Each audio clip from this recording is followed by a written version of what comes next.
እንዴት እንደምንጸልይ እንደሚገባን አናውቅምና ነገር ግን መንፈስ ራሱ በማይነገር መቃተት ይማልዳል። መጀመሪያ ይጸልያል፣ ዛው ጸሎት ውስጥ ይማልዳል። ልብንም የሚመረምረውን የመንፈስን ሐሳብ ምን እንደሆነ ያውቃል። እንደ እግዚአብሔር ፈቃድ ስለ ቅዱሳን ይማልዳል። እናመሰግንሃለን። ክብር ላንተ ይሁን። በዚህ ቃል ይህንን ሕዝብ ጥቀም። በዚህ ቃል በኩል እንደገና ጸጋንና መንፈስን ኃይልን ደግሞ እንድንቀበል ጸልያለሁ። የደከመ ሁሉ ነው በዚህ ድካም በሞላው ሰውነት ውስጥ ሆኖ አይደክመኝም ሊል ሰው ማንም አይችልም። የለበስነው ሰውነት በራሱ ድካም ያለበት ነው። በዚህ ሰውነት በጣም እገዛ ያስፈልገናል። ትልልቅ ተስፋና ትልልቅ ደህንነት የተፈጸመልን ብንሆንም ከብዶን የምንቃተትበት ሰውነት ውስጥ አለን። በየቀኑ ካልጠበቅነው ድንገት የሆነ ነገር ልንሆን የምንችል አይነት ደካሞች ነን።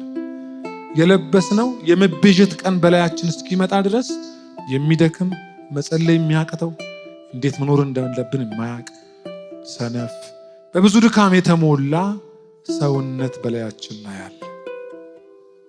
መንፈስ ቅዱስ እዚህ ውስጥ ነው መታያደርከው። በደካሞች ጉባኤ እንጂ በሕያዋን ጉባኤ አይደለም ያደርከው። እኛ ሰፈር ነው ያደርከው፣ ደካሞች ሰፈር።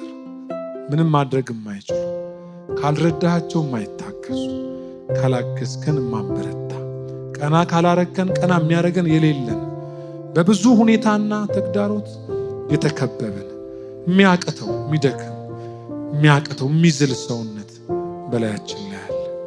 መጸለይ የማይችል መትጋት የማይችል ለሌሎች መትረፍ የማይችል የቱንም ያክል የከበረ መዝገብ በሸክላ ውስጥ ቢኖር ሸክላ የሚከብደን ምን ቃትት በዚህ ድንኳን በሆነ መኖሪያ ሲሉ መንፈስ ቅዱስ ያደረበትን ሰውነት ሲናገሩና ጳውሎስ በጣም ድካም ያለበት ሰውነት ውስጥ አልፏል። ይሄ ብርታትህን ያሳያል። በደካሞች መሃል ለማደር መፍቀድ በራሱ ይገርማል። እውነት ከባድ መንፈስ ይሰማኛል። የሚታገስ ሰው ብዙ ነው ዛሬ። እግዚአብሔር ያግዘናል።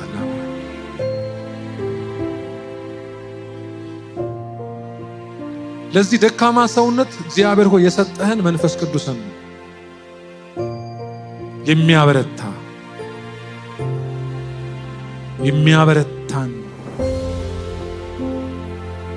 በሕይወታችን ድንገት ከሚጻፉ ውድቀቶች የምንድነው በዚህ እውነት ነው።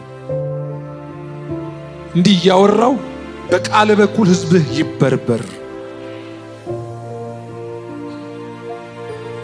የቱ ጋር ክፍት ቦታ እንዳለን እስከማናስታውቅ በአንተ የታገዝን እንድንሆን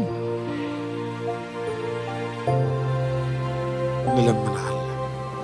ኦንላይን ሆነው ለሚከታተሉ በመላው ዓለም ላሉ ድካም፣ ስንፍና ያዘኝ አቃተኝ እያሉ በብዙ ለምሰቃዩ ትልልቅ እውነት ሰምተው ትልልቅ መዳን፣ የመንፈስ ቅዱስን አብሮት፣ የመንፈሳዊ ልጅነትን ትልልቅ እውነቶችን ሰምተው ሲያበቁ ትንንሽ በሚመስሉ ነገሮች እየተፈተኑ ከመኖር የምንድንበትን በመላው ዓለም ይህን ድምፅ በሚሰሙ ሁሉ ላይ እንዲህ ያለ የቀና መንፈስ በላያችን እንዲመጣ በጌታ በኢየሱስ ስም ጸልያለሁ።